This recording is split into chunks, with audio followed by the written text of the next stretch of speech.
And also from Governor Newsom, well, he is rolling out the red carpet for our neighbors to the north. Watch. We want to make sure we send a message to our Canadian friends up north to come to a state where 2 million Canadians visited last year, to come visit a state where there's something for everybody. Visit California. Okay, the governor's invitation comes as the U.S. is tracking a big drop in tourism from around the world. Take a look at this. Travel from Canada and Mexico was down double digits in March. We're also seeing fewer visitors from Western Europe, Central and South Asia, South America, I should say. À certains moments, les modèles logistiques établis subissent des changements qui transcendent les opérations quotidiennes et révèlent des transformations plus profondes dans l'organisation institutionnelle du pays. En novembre 2025, un rapport technique de la Transportation Security Administration envoyé au comité sénatorial sur la mobilité internationale a souligné que, pour la première fois en 20 ans, 7 des principaux aéroports américains fonctionnaient avec des taux d'occupation internationale inférieurs à 30%. Cette information, qui a d'abord circulé de manière restreinte, a ensuite été confirmée lors d'une séance publique par l'autorité intérimaire de la Federal Aviation Administration en réponse aux questions posées par les sénateurs du Massachusetts. Dans la pratique, le document confirmait ce que des terminaux tels que JFK, LAX, Logan et Miami enregistraient déjà, à savoir un recul constant, prolongé et géographiquement répandu du nombre d'arrivées de passagers étrangers. L'impact de cet épisode ne s'est pas limité à ce qui s'est passé dans la salle à ce moment-là. À partir de la divulgation des données, des liens ont commencé à apparaître avec les chaînes de production urbaines, les contrats commerciaux en cours de révision et les mesures d'urgence prises par les gouvernements locaux. Des gouvernements qui ont réagi à un affaiblissement sans précédent. À l'aéroport international John F. Kennedy de New York, les images des files d'attente vides à l'immigration ont été remplacées par des scènes de guichets inopérants, de couloirs et de panneaux de signalisation désactivés.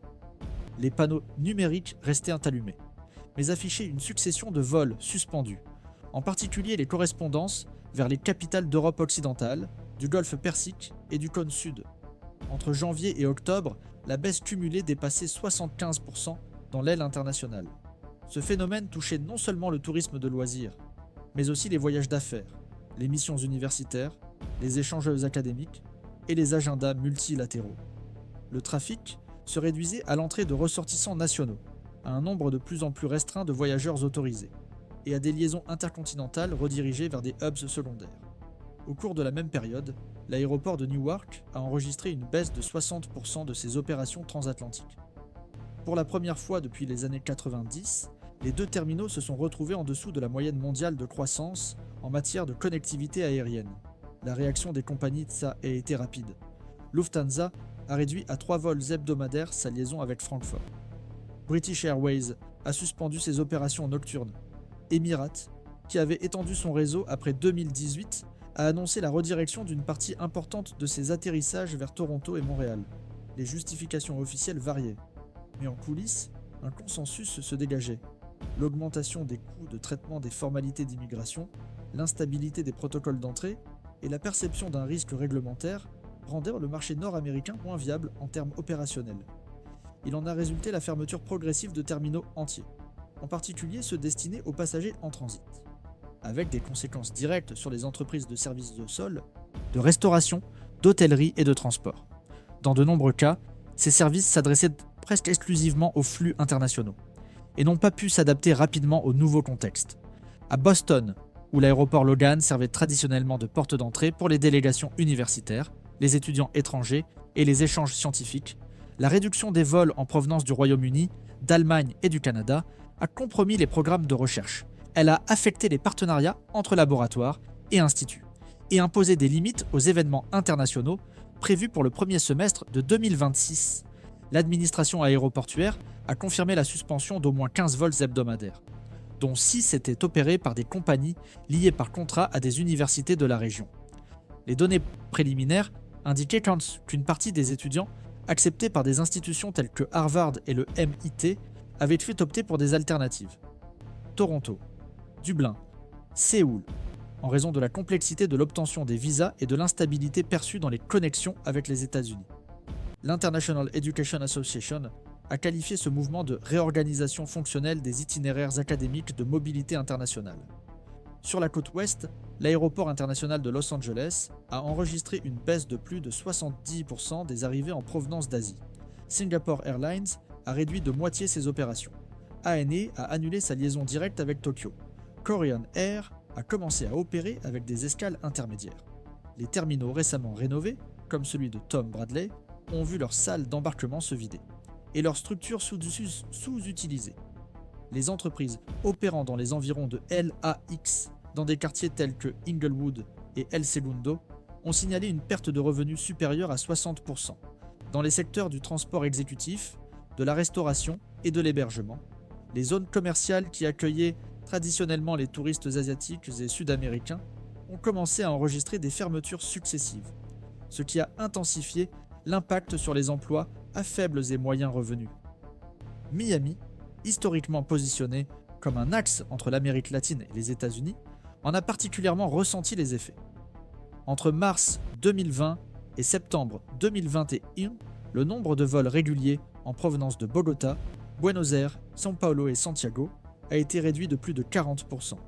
Les causes variaient: allongement des délais de traitement consulaire, révision des accords de réciprocité, migration des itinéraires vers des hubs alternatifs. Cancun, Panama, Carthagène, LATAM et Avianca ont annoncé la suspension définitive de certaines liaisons, et les entreprises locales de réception ont commencé à fonctionner à moins de 30% de leur capacité. L'impact sur les secteurs de l'hôtellerie, du commerce et des services a conduit la municipalité de Miami à mettre en place un groupe de travail, chargé de suivre l'effet du recul des recettes fiscales et du maintien des programmes publics liés à l'économie du tourisme. Portland, dans le nord-ouest du pays, a connu une transformation similaire, bien que moins visible. L'aéroport, autrefois célébré pour son modèle de durabilité et d'intégration urbaine, a perdu ses liaisons avec Francfort, Londres et Stockholm. Des compagnies telles que Lufthansa et SAS ont confirmé la suspension des vols directs, invoquant une révision stratégique face à la faible prévisibilité opérationnelle sur le territoire nord-américain. Les opérateurs canadiens ont pris en charge une partie de la demande, et l'aéroport de Vancouver a commencé à accueillir un nombre croissant de passagers. Des passagers qui débarquaient auparavant directement en Oregon. La chaîne d'impact s'est étendue aux hôtels boutiques, aux producteurs locaux et aux coopératives d'artisanat. Des acteurs qui dépendaient de la présence constante de visiteurs internationaux pour maintenir leur marge de rentabilité. Le ralentissement a également touché le secteur culturel. Le circuit Broadway à New York a commencé à fonctionner avec moins de représentations par semaine, et plusieurs théâtres ont signalé une baisse de plus de 50% de leur public étranger. Les musées de Boston, les galeries de Los Angeles et les centres culturels de Miami ont commencé à enregistrer des déficits croissants. L'absence de visiteurs internationaux a réduit leurs propres revenus, limité les dons et compromis la viabilité des grandes expositions. Les données croisées de l'Association of Art Museum Directors et de l'US Travel Association indiquent que la corrélation entre les vols internationaux et la présence culturelle étrangère est plus forte qu'on ne le pensait. La reconfiguration des itinéraires, en ce sens, a un impact qui dépasse le tourisme et affecte la densité des échanges intellectuels qui soutiennent l'image du pays à l'étranger. Le déclin ne se résume donc pas à une simple donnée technique sur les départs et les arrivées. Il marque un changement plus large dans la perception globale de l'accessibilité, de l'attractivité et de la prévisibilité. Dans les centres urbains, où les aéroports servent de vitrines au pays, la nouvelle situation pose un défi institutionnel. Comment maintenir la pertinence internationale face à un système qui ne fonctionne plus comme une référence fiable? Ce sujet fait l'objet de discussions au sein des conseils économiques locaux et des observatoires de la mobilité. Des rapports de la Brookings Institution et de la National League of Cities suggèrent que sans un changement stratégique coordonné, le pays risque de consolider une position périphérique sur la nouvelle carte logistique mondiale. Dans un contexte où chaque indicateur reflète un changement systémique, il est essentiel de comprendre les effets de ce déclin. C'est pourquoi nous continuons à suivre de près chaque étape de cette transformation et ses impacts directs sur les institutions, les territoires et les vies qui en dépendent. Si ce type d'analyse vous intéresse, pensez à continuer à suivre cette chaîne. L'observation continue est le seul moyen de comprendre ce qui est encore en cours. C'est dans ce contexte que les organismes fédéraux de planification ont commencé à revoir la manière dont ils évaluent l'importance stratégique du réseau aéroportuaire américain. Jusqu'alors, le modèle en vigueur reposait sur le principe de la centralité structurelle. Les principaux terminaux du pays étaient, par définition, des points de passage obligatoires pour les grandes liaisons internationales. Ce modèle soutenait les investissements publics dans la sécurité, l'extension des pistes, les contrats avec les opérateurs privés et les incitations à l'aviation commerciale. Cependant, la chute brutale du volume des connexions intercontinentales a modifié le modèle de prévisibilité qui guidait ces décisions.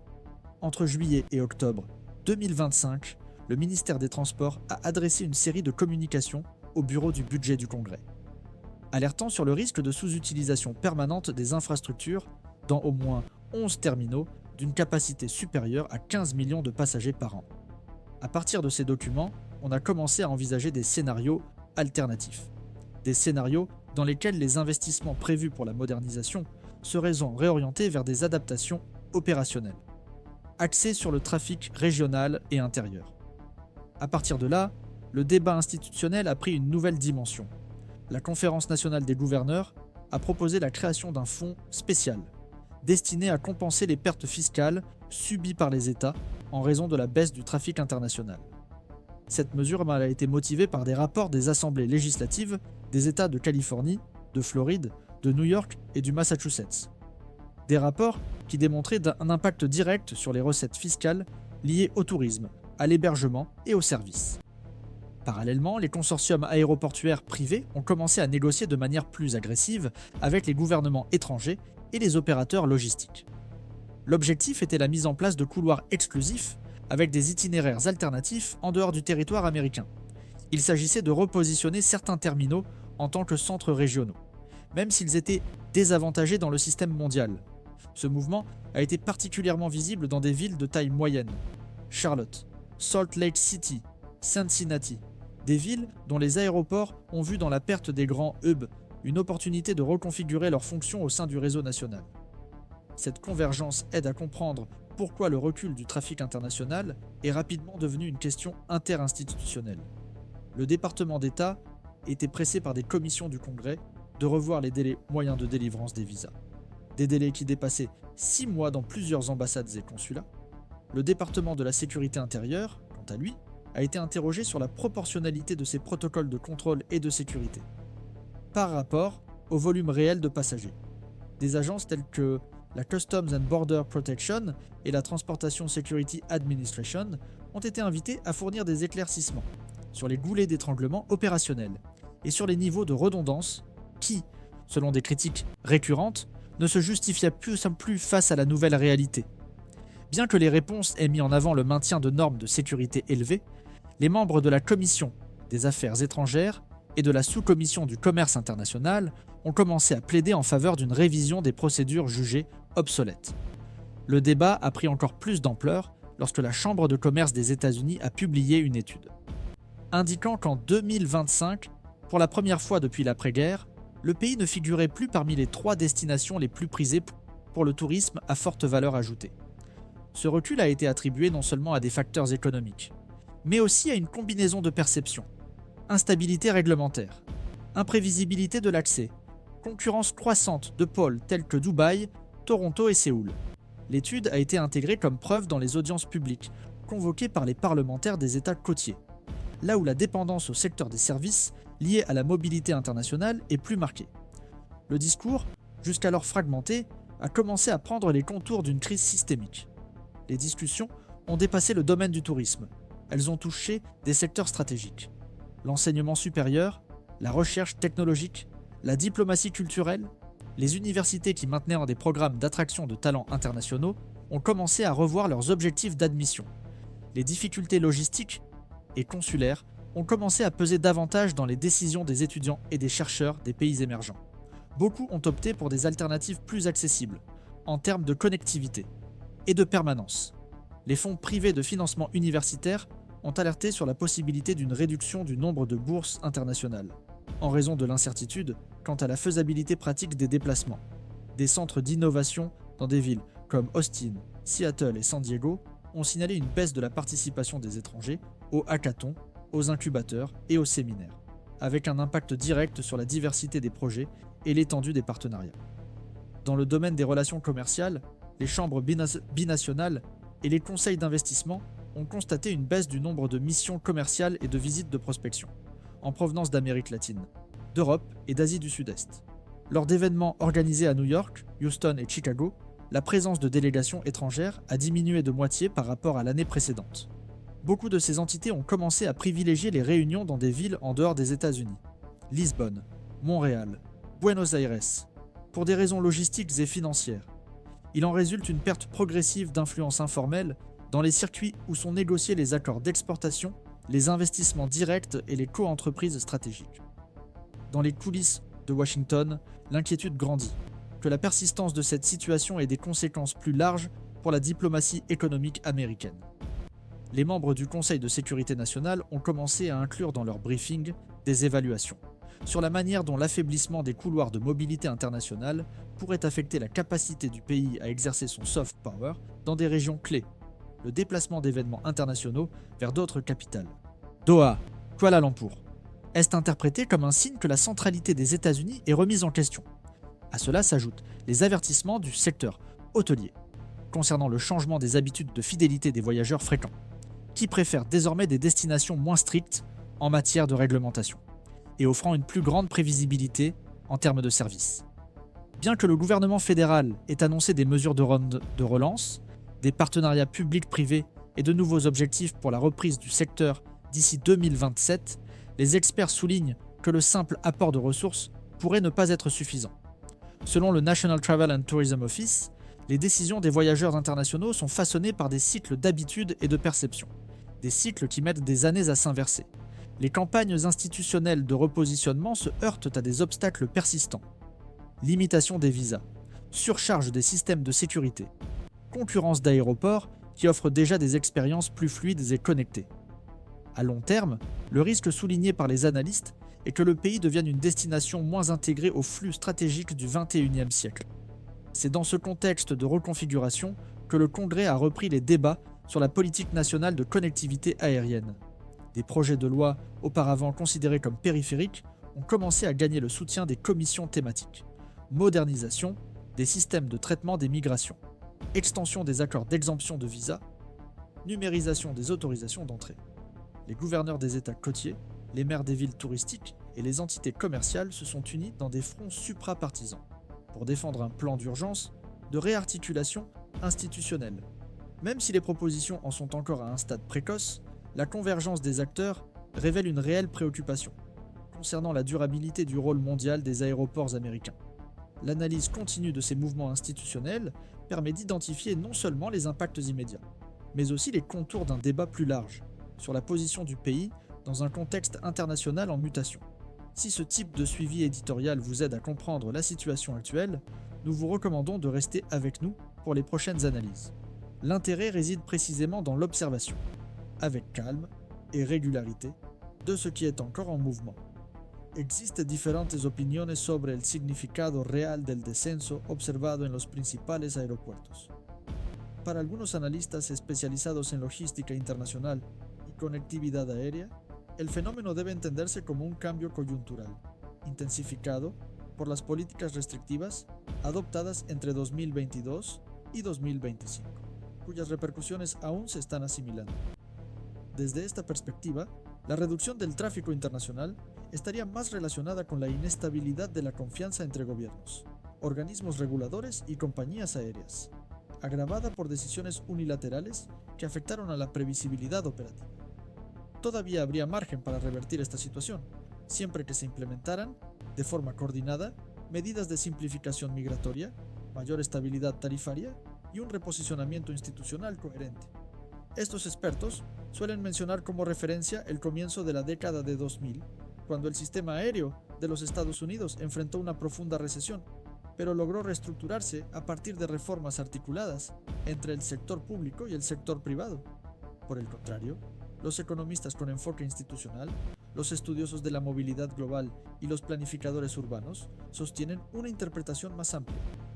Para este grupo, el desplazamiento actual no debe verse como una consecuencia pasajera de decisiones administrativas aisladas, sino como evidencia de un nuevo arreglo en la circulación internacional, en el que la centralidad de Estados Unidos se ha ido redistribuyendo progresivamente.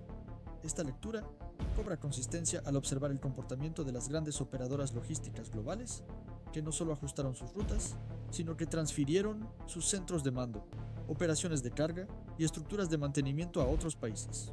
Desde este punto de vista, no se trata de una interrupción temporal del flujo, sino de la consolidación de un circuito operativo alternativo, capaz de funcionar sin depender de los antiguos nodos logísticos estadounidenses. El debate se centra entonces en los criterios que definen la centralidad en un sistema global de movilidad. Hasta hace poco, factores como una elevada capacidad instalada, una amplia cobertura territorial y la alineación geopolítica eran suficientes para asegurar la posición de un centro internacional. En la actualidad, este conjunto de criterios se ha ampliado y ahora incluye el tiempo medio de entrada en el país, el grado de confianza regulatoria, la estabilidad institucional, la eficiencia de los sistemas digitales y la integración con redes logísticas descentralizadas. Dentro de este nuevo paradigma, los aeropuertos situados en Doha, Singapur, Toronto y Seúl han pasado a ocupar posiciones estratégicas, no solo por la calidad de sus servicios, sino por la coherencia de las políticas públicas que sustentan sus operaciones. La ausencia de reformas estructurales en el modelo estadounidense está siendo interpretada por los inversores y gestores del sector como un indicio de pérdida relativa de competitividad institucional.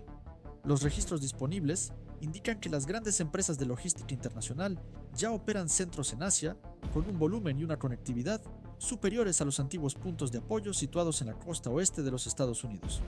Los informes internos de las asociaciones del sector aeroportuario señalan que varios operadores internacionales han suspendido sus planes de expansión en territorio estadounidense, optando por redirigir sus inversiones hacia polos con menores costes regulatorios y mayor previsibilidad institucional.